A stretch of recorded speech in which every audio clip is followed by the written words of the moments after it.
1917. In November of that year, the first major tank battle in the history of warfare took place.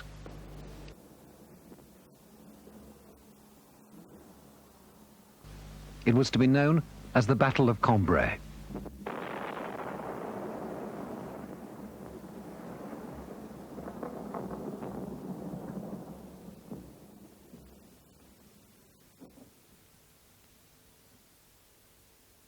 Among the thousands of young men who went into that battle was one Arthur Winter, Army number 30124, aged 19. He was a member of a machine gun support unit with the 2nd Battalion Ox and Bucks Regiment. Arthur was destined to receive a vicious wound from a German bayonet, which completely pierced his body. He spent 2 years in hospital and survived. He devoted the next 35 years of his life to teaching, but at the age of 70 became blind and lived quietly in retirement with his wife Nell at Quedgeley in Gloucestershire. In 1984, Arthur had a burning desire and dream to return to that area near Cambrai, where he so nearly lost his life at the age of 19. In June of that year, with the help of a few admirers and friends, his dream came true, and Arthur returned to France. This time, the crossing of the Channel was quite different. No marching to the quayside with hundreds of other apprehensive young soldiers. This voyage was on board a modern cross-channel ferry. And instead of being tightly packed in with his fellow troops, as on the previous occasion, those many years ago, Arthur was able to take a quiet stroll around the decks, sometimes stopping for a chat with his fellow passengers. No sounds and songs about warfare in 1984, but a little musical entertainment by a group of young French people who always appear to have a warm respect for old warriors.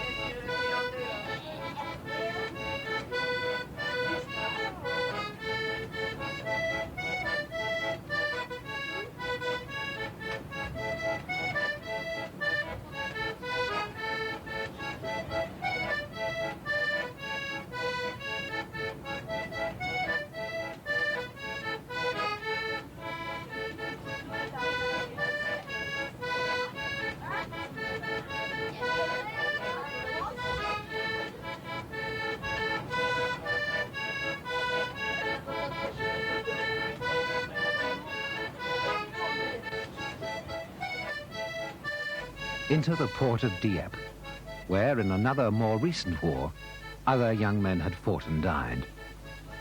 Past jagged cliffs, which are an eternal memorial to bravery and suffering, and a grim reminder of the brutality and stupidity of war.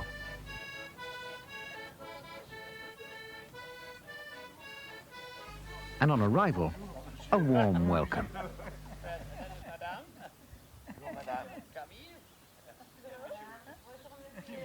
The next morning, after a good night's rest, a quiet stroll around the gardens of the Canadian War Memorial at the end of the now peaceful promenade. And then, en route. Through that part of France which has been the arena for so much destruction, and a killing ground where the very wildflowers themselves reflect the colour of sacrifice.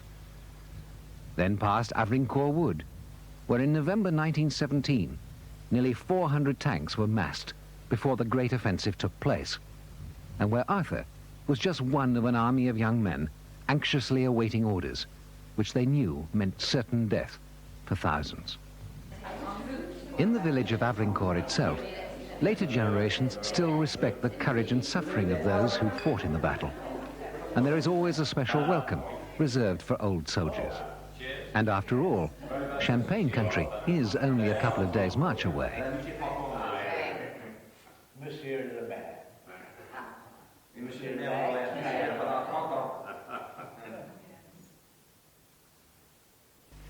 While Arthur continued to enjoy the traditional reception, the mayor helped to pinpoint the exact spot where he had been bayoneted on the banks of the Canal du Nord. This was done with the aid of information and maps supplied by British war historians. Il y a un petit chemin qui longe le canal. Ah, oui. Il y a déjà dit, mais enfin, il faut que je prenne, il faut arrêter. Hein? Oui, un chemin. Il y a un pont, là. Ah. cette pont. C'est Là, il y a un petit. pont, un petit pont, oui. Parce qu'il était blessé, il a traversé un pont petit. Mais c'est celui-là, alors. Celui-là, il existait.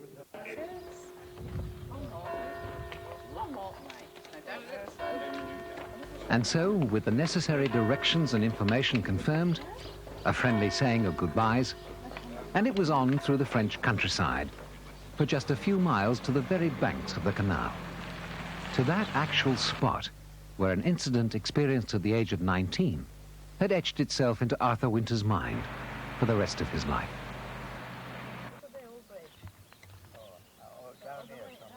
67 years later, with his wife Nell gently holding his arm and guiding him, Arthur retraced the actual path where he had dragged himself so painfully in a desperate bid to get back to the comparative safety of his own regiment's trenches on the other side of the canal. Across a bridge which was completely destroyed by gunfire later that day, but where its outline can still clearly be seen after all these years.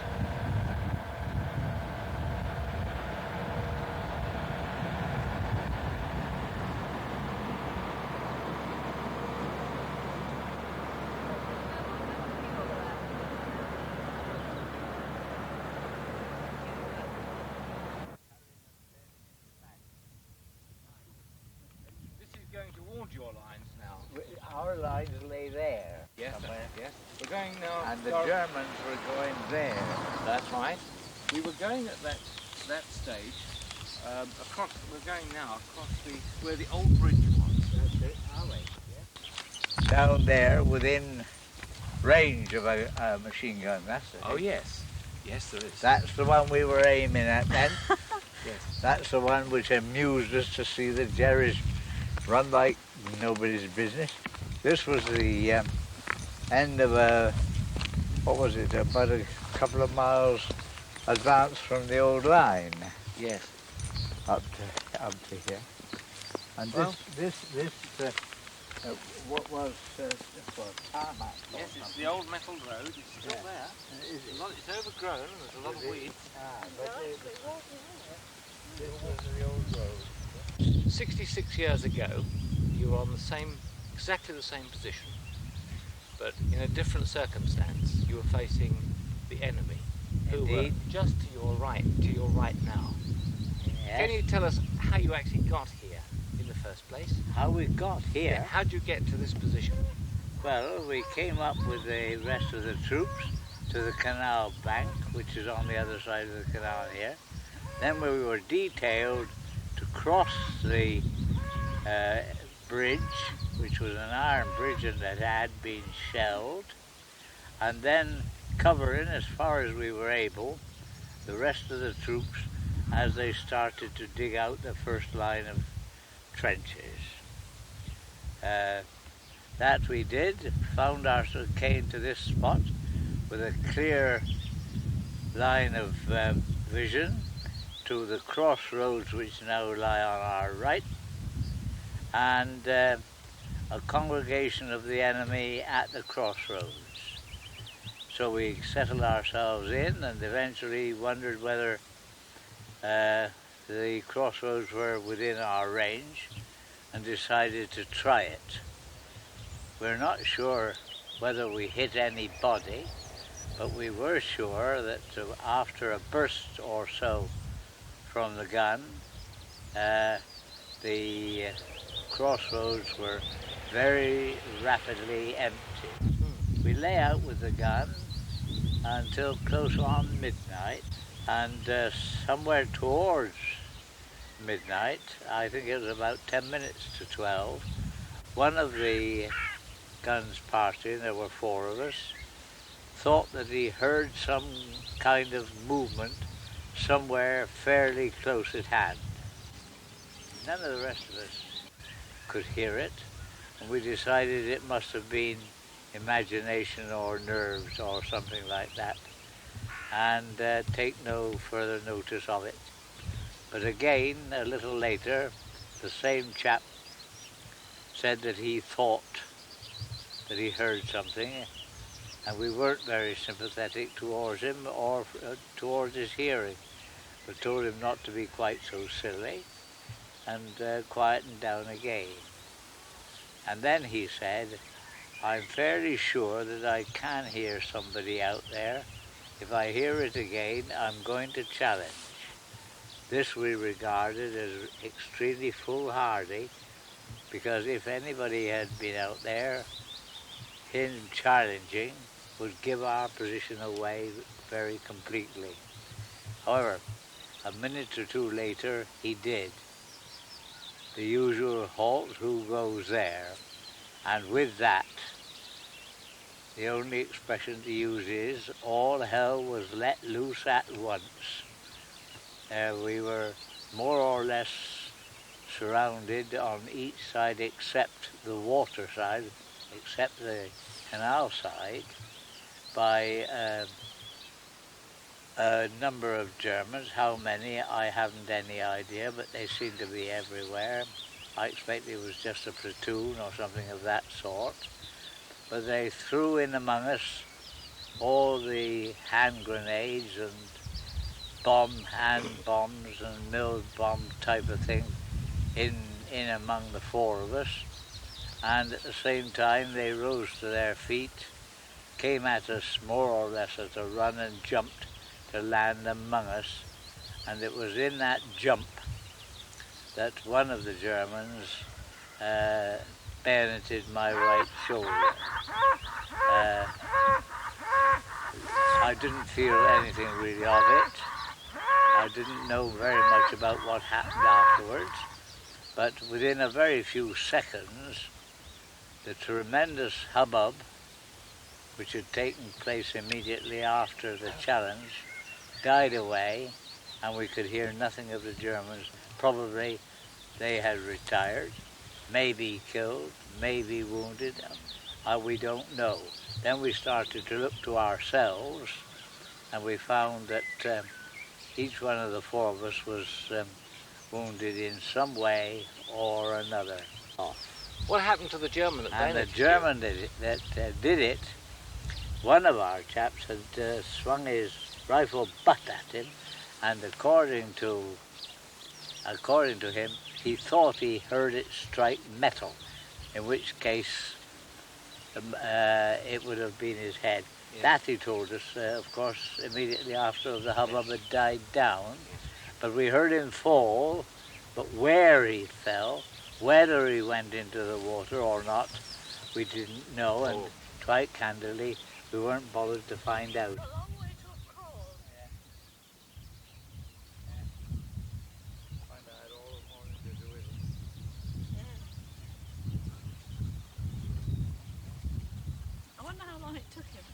Oh, I've no idea, dear, about it. Eh? It was a long way. It was a long way. I bet it took you a long time. Yes. Especially as you couldn't walk, of course. I mean, there's only one arm. Yes. Yes. We had to hang on to these. Good.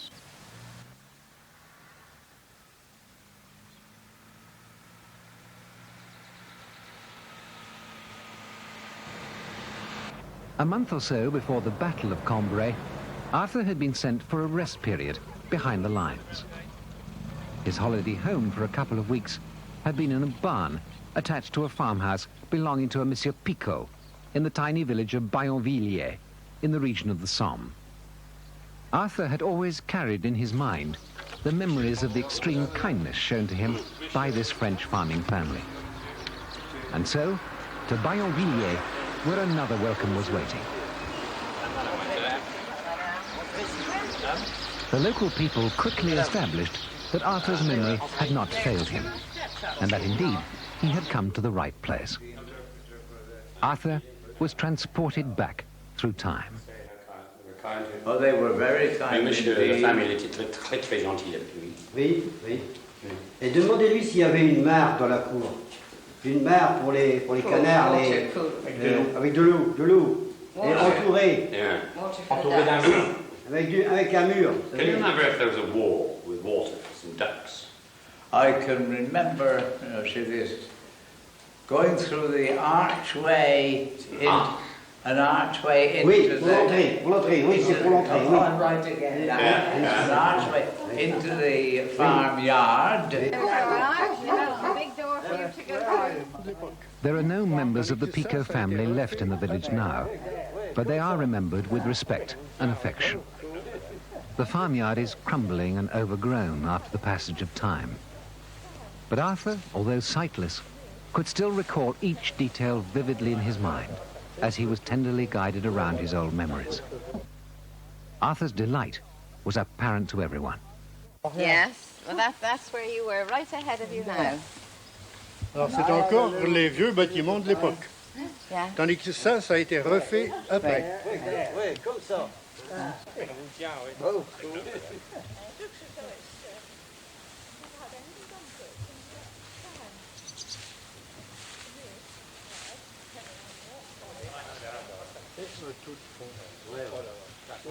Puis pendant la guerre 14-18 là, ouais, ce bois.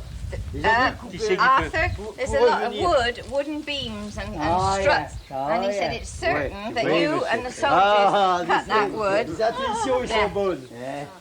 And you cut the wood and made fires and things, didn't you? Did you off the wood? Oh dear, it's down there somewhere, was it? Right at the far end. That's where you slept. Yeah. Gosh, you can't burn everything up, C'est normal, hein. Dites-lui que ça remplace un discours, ça. Il dit qu'on est très bon, mais dites-lui que ça remplace un discours. À droite? Il y avait, oui, une grande cheminée à droite.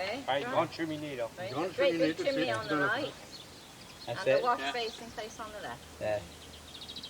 Well. Et Monsieur. là-dessous, ici, il y avait encore une cave. Say. Ah, oui.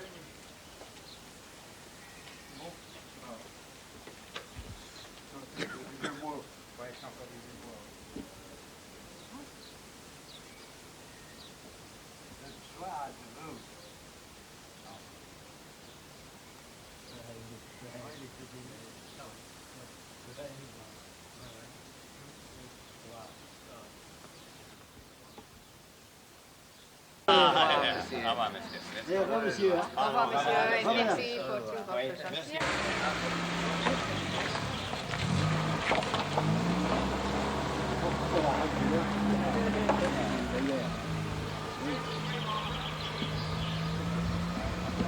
Non, mais le château va devenir un boulot.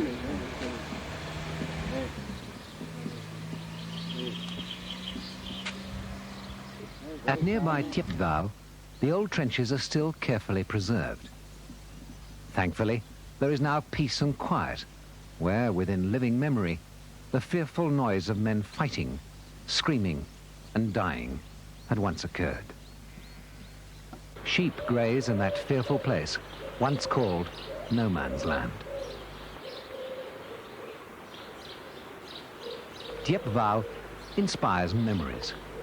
Memories which vividly recall the dreadful times experienced by a long-suffering generation.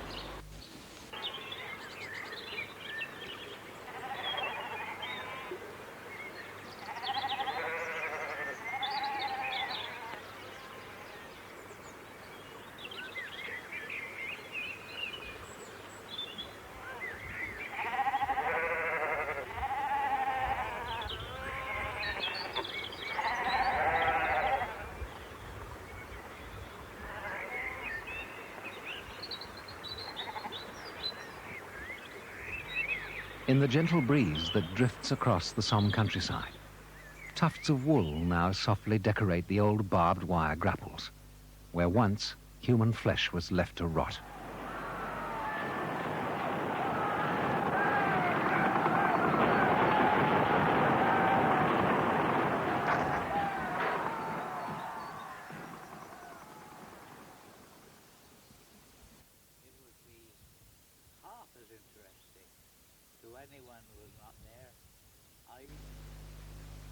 And after all these years, what did Arthur really think about his return to Cambrai? It's beautiful, it's wonderful to me to hear anyone say that they're glad also that they've come and satisfied for me a desire which I've had, of course, lambent, I suppose, because I've not thought about it actively for this 66 years.